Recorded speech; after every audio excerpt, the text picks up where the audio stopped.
This is Tim from YourSixTech. Today in this video I'm going to show you how to adjust the strength of your adaptive triggers on your PlayStation 5 controller. So if you're pressing in and it seems like it's way too strong and you want to go and just adjust this so it's a little bit less, or maybe turn it off completely. Now in many games it will give you the option to, like Call of Duty will give you an option in the game to turn it off specifically. But on the PlayStation 5 menus you can adjust this.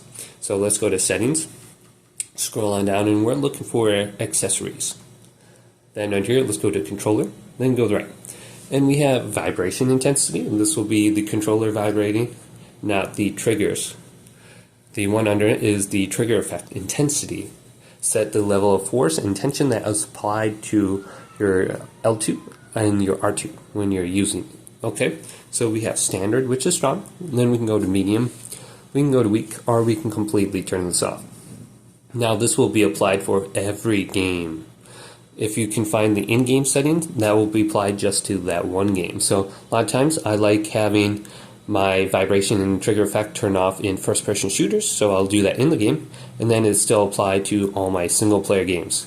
So I love using this in single-player games, but I hate it in multiplayer competitive games.